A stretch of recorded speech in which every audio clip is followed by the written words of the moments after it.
Okay, well, welcome everyone, and thanks for joining. It is hard to believe this is it. Between you and celebration of the end of the week, and I want to thank you for being with us throughout the week. For those who are able to join us, and those who are watching a rewind or a repeat, this was during Global Entrepreneurship Week we hosted here in Michigan, and we've had lots of cool activities throughout the week. And this is maybe the last session for the day before we do closing remarks. So let's get started. So this is all about growing your business utilizing one of our tools called the growth wheel.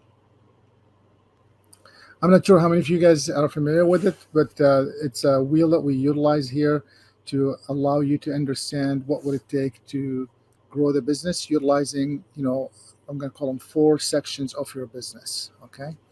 And what I'm doing here today is really just focus on the growth of your business, understanding your revenue model. Now, there are lots of other ways that you could do this for growing your business. I'm just focusing today on the revenue model for growing the business.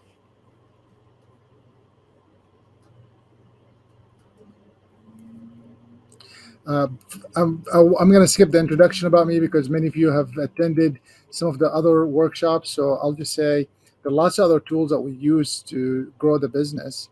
One of them is called the Resilient Entrepreneur Program or the Canvas. That's also another way for you to think about growing your business. Today, and in this section, I'm discussing specifically the growth wheel. And we will usually start when we work with organizations or individuals in their growth wheel. We just start with what we call the framework of the 360 perspective on the business. And basically, this is a checklist of 20 areas that the business can choose to focus their creation or their growth on. When a business is growing, there could be lots of things that you could focus on, and these 20 focus areas can allow you to have better decision to be made to allow you where you could focus your energy to grow the business rapidly. Okay. Now, the growth wheel helps you decide which area would make better sense for you based on the questions that we're going to ask you to move your business forward. You will notice throughout the discussion today that you could actually grow your business in multiple ways. And as I said, even within our quads of customer relations, operations, organizations and business concept, there are lots of things that we could discuss. I'm focusing today on one of them, and actually one section of one of the quads, and that is the revenue model and how you can grow that. So let's keep going. The discussion today will be really focused on how to move your business forward with the revenue model, understanding how you could keep your business growing utilizing the revenue channels that you may have. Okay. Of course, you could at any point ask questions, and if you're watching this on Facebook or YouTube or anything else, you could please leave a comment in the chat or in the comment section, please, so we could maybe follow up with you on it, or you could always call us or email us or send us a note. Okay. So we're focusing on the business concept side of it, and we're specifically focused on the revenue model. As you can see from this chart, depending on your business, you could really think about the different or various ways that you could think about your revenue model, okay? There are lots of ways to look at it. There are about 26 revenue models that we have identified. Now, the truth is there's more. It's just we want to start the conversation with these and then see what they could unfold, right? And the models range from financials to online models to service revenue models to trade revenue models to manufacturing revenue models. And there are lots of things or key points throughout this framework that allows you to rethink how you do business today. And what we want to think about is which one of these income sources do you see that you want to use today? Which one are you using today? Which one do you want to use in the future?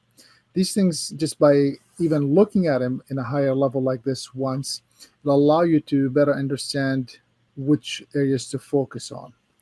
And sometimes just by looking at them, what we've seen with others is that might spark a different idea in someone's mind as they review what are the different options that are listed here.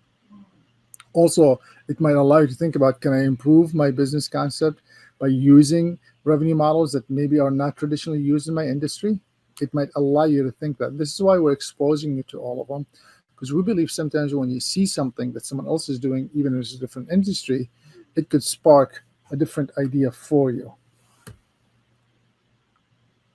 And you might ask yourself, can I incorporate one of these new revenue models into my pricing list or pricing structure? Can my business handle that? All right. So that's one of the things I want you to think about today, right? So when you take a look at these, 5 different areas of ways of you doing business, whether it's manufacturing, financial models, online models, service models, trade models, you want to start thinking, can you borrow, can you refresh, can you rethink how you are doing business today? Can maybe another industry like a manufacturer help you do some different ways to create some revenue for you if you are an online revenue model or if you've been generating revenue from online sales? So this is the concept here. And of course, what you want to do normally, we would want to spend a little bit of time digging through each one of them with each one of your businesses and how you're generating revenue with that business. And then what we want to do once we identify these revenues that you may have or you want to go after or you think are a good fit for you to explore, we gonna do what I like to call is the model mix, the revenue model mix of your business. And this is where we could say what's useful and what we want to explore and what we don't want to explore. Because once you start thinking, all right, let's talk about manufacturing. Can I approach my revenue model from manufacturing perspective? Can I be the manufacturer? Well, what does a manufacturer look like? Well, manufacturers in the past, they used to make products, right? Or they still do. And then they wholesale it to retailers that then retailed it. That's one of the models, right? So you want to think about, can I approach my business as a manufacturing business? Should I be thinking about licensing or authorizing individuals or companies to resell my product or services, right? Then, of course, you've heard about contract manufacturing, meaning what? I may have the design, but someone else is doing all of the work. As an example, there are lots of meanings for the contract manufacturing. Licensing manufacturers, meaning I have invented a way to make something, but I don't want to make it. I'm just going to get someone else to do it, and I'm just going to get a fee for me providing them the license to use my technology, right? There are all kinds of things that you could think about within that, and then you start thinking, is this useful? Can I use it? How can I use it for me? How can I possibly do that? What would it mean? For example, I'm in the training business. We do consulting and training. We usually consult with companies in launching entrepreneurship activities in their communities. So a university, economic development agency, a city, economic development corporation might come and say, we want to do entrepreneurship programs. We want to do small business development. We want to support investments. We want to support mentorship. What can you do? We go in and design and do all this stuff. So the question, if I want to think about these manufacturers, could be, all right, I want to maybe start be the source of this information and then maybe allow individuals to come in or corporations to come in and say, listen, you could represent this in your own community, and whatever sales you do in your community, we will come and deploy it. You get a small cut, right? Or you get a cut from it, or you actually may be deployed because maybe you're a trainer, or maybe you're a mentor, or maybe something else, right? Or maybe you could manage the project. So there are all kinds of things that we could look at, kind of like a manufacturing rep, right? You could look at from this model alone that makes you start thinking, what can I do for my model? Or maybe I want to do what some of these other tools are doing. For instance, Kaufman Fast Track, we're one of their associates, and basically we're licensed to use their technology anywhere we do business, right? So we could think about, all right, I do all this other concepts for corporations, mainly economic development agencies, universities, cities, and things of that nature, or nonprofits that are trying to do good things in their community. And they might say, hey, I will license our technology for you to deploy a program in your community. That's one way to start looking at some of these trade revenue models, right? And you can do this with every one of them. Clearly, we could spend days on these, right? And we normally do stretch this in 3 months program. I'm working with you today to give you the nuggets of what you should be thinking about, so therefore you can do it on your own. Of course, we would love to have a conversation with you to how we could explore it together. But for now, feel free to use these tools as we're sharing them here with you for you to better assess how you could do that.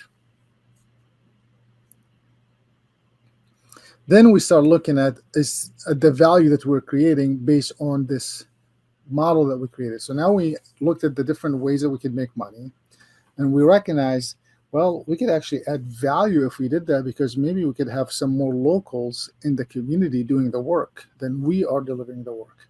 And as a matter of fact, that is one of our model that we usually go in and try to recruit one or two or three individuals locally within that community that could work with us on a local level with the entrepreneurs there as well.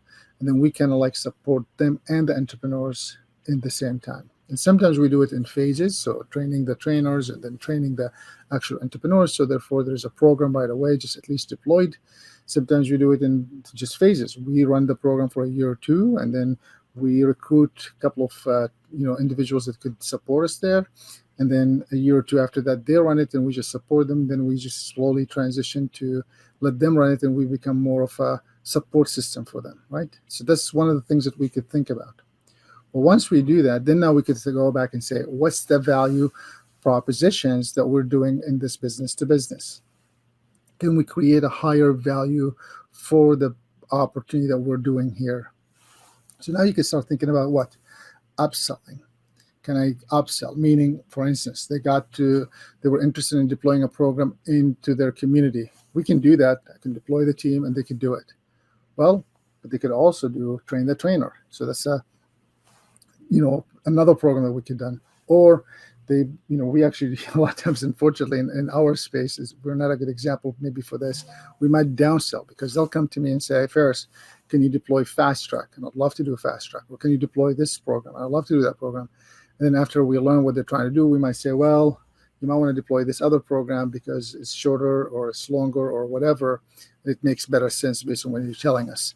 Even though sometimes it is not more money for us, it's actually sometimes a lot less money for us when we go back and tell them that. But I believe that we got to always do just the right thing, right? It's not about the money. So you could upsell if it makes sense. I also people only if it makes sense. And you could also help them save money. This is like what I was saying to you earlier. We've learned sometimes that they're wanting to engage with certain types of entrepreneurs, and they want this big program. And we might come back and say, you don't need this big program. You need a smaller program. And yes, it costs less, but it's more important, it's more relevant to them, and it's going to make a better impact. And then maybe a year from now, we can come back and do this other program.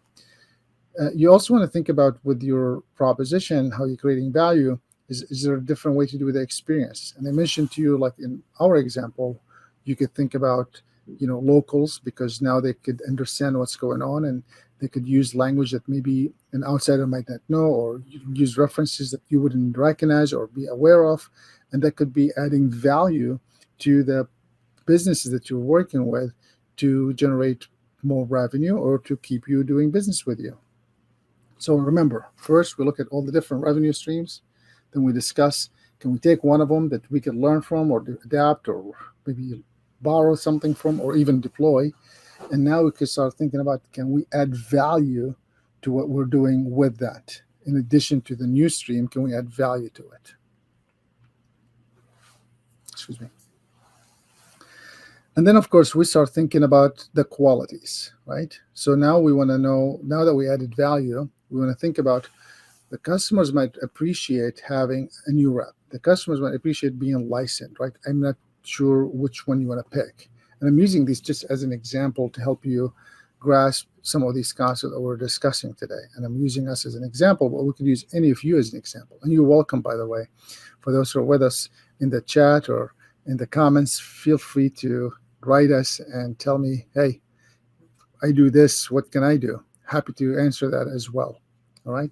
So either in the comments, in the Facebook Live, or in the YouTube channel, wherever you're watching this, please feel free to comment, and we're happy to get back to you on that. So now we want to say, okay, what are the qualities that we're offering today? And then what are the qualities that we could maybe rethink about? Now, there are lots of things to think about that when we talk about qualities. We're using here just a couple of them: the physical, the mental qualities, and then the emotional and the spiritual dimension that it might be adding when someone buys your product or service. And we've given you some helpful hints in the top, as you can see with a checklist, which is, as an example, with the physical, Features, we're talking about, is it reliable? Is the price the right price for it? Is it compatible? How is the technology works with it or not? So you want to think through some of those ideas as you are, excuse me, as you're thinking about your product and the quality of your product. And then what we do is we take that product, right? And now we said, all right, we're going to do this product, and here's what's cool about it. We're going to list all the features in the product. We want to list all the benefits. You might be thinking, Faris, what's the feature? What's the benefit? Well, we'll start with that, and then that'll give us the value, right? So the value is usually also, value has all kinds of stuff in it. You get to it by understanding the whole big picture. So let's start with a feature versus a benefit. You might know the difference, by the way. You might already know it in your head. You just never thought about it. I like to use the example of a bottled shampoo. Bottled shampoo might say, feature of the bottled shampoo is it has apple abstract. You might be thinking, that's a nice feature. It describes to you what's in it. But what's the benefit? Well, it adds more shine to your hair. Well, that's the benefit. If I use that shampoo, it'll add more shine. I use another example, a chair. This chair that I'm sitting on. A feature of it is it has wheels. Well, that's nice. What do I care if it has wheels or not? Well, the benefit is you can move around in and out your desk a little bit easier, right? So that's what you want to do. You write all the features, and then you want to write all the benefits for your product or service.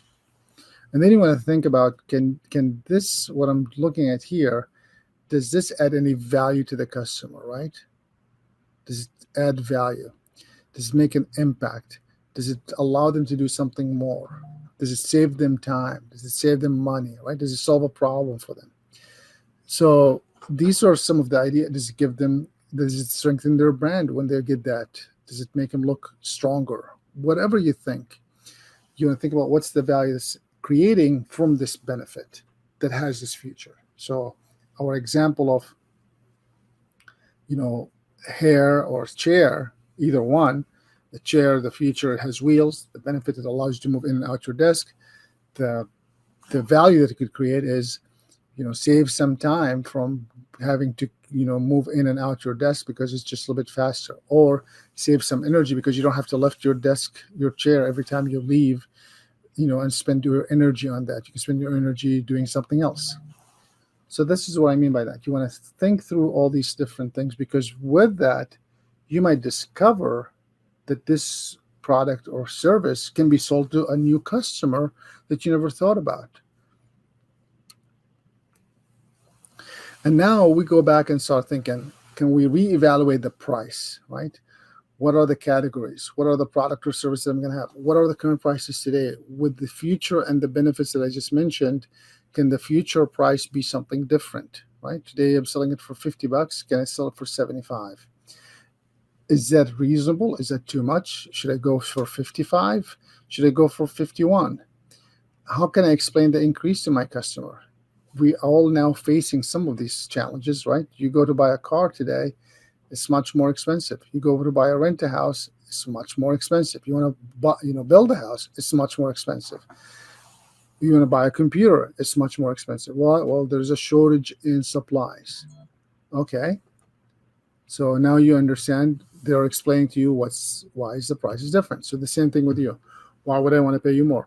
I've heard some good answers before. Hey, if you want me to be around till next year, you got to pay me this price so I could make sure I pay my people correctly, so I could stick around, so I could pay my bills. If I don't pay my power, I won't be here next year. So helping the customer understand why you're doing it can be just because, well, you can. It's just, I'm not sure if people like that. Will allow them then to buy into the reasons why there's an increase or decrease in some manners. All right. And then we want to think about, as you can tell, these things easily could take days or months to go through it. And we usually like to structure it. Most of our coaching programs are 3 months, and we meet every other week. And then in between the weeks, the entrepreneur is working with some of these sheets that we were discussing or work that they were discussing. While they connect with the mentors and the coach, that's okay. It just gives them a little bit of time to think through it, because it does take time, and it does, that in any minute when we meet with them, it does, we could go through each one of these concepts and really unfold them for their specific business. Once you do that with all of these different sheets that I just mentioned, and this is again one of the business concept ideas on how to increase your revenue. We could pick all of the other four, concepts of the business and really do the same. Okay. Now we could create what I'm going to call the 30, 60, 90-day plan, because what you want to do is say, all right, I'm going to focus on generating a new revenue model by looking at the manufacturing way of doing things. And I'm going to go ahead and make these decisions that, one, visit a manufacturer, two, do this, three, increase the price, and then, I'm going to do this piece. Jason is going to do this other piece. Mike is going to do this other piece. Susan is going to do that. And then you could start now creating a schedule plan to make these things really work, because you don't want to just discuss it with us and move on. You want to write it down and hold people accountable for it, and then move on to it. And when a decision is being made, what's the action that is needed to happen to make that work, right? So you want to think through those things as well. And by the way, for anyone that's watching this, if you email me or drop us a note, we're happy to provide you with some of these worksheets. Although we'd love to work with you, I'm happy to provide a couple of them for you at no cost to you, okay? So that's the focus area. We kind of discussed it just already. And then that's pretty much it. Clearly, we could do this for the next few hours. What I want to do is stop right here and allow you to think through what we just covered, and allow you to think about the different concept that we mentioned. Remember, start with your revenues, understanding where your revenues are coming from today. Be then exposing yourself to other revenue models, even from other industries. And don't, please, a lot of times it's easy for us to just disregard and like, well, that's not my business. Stop. Think through it.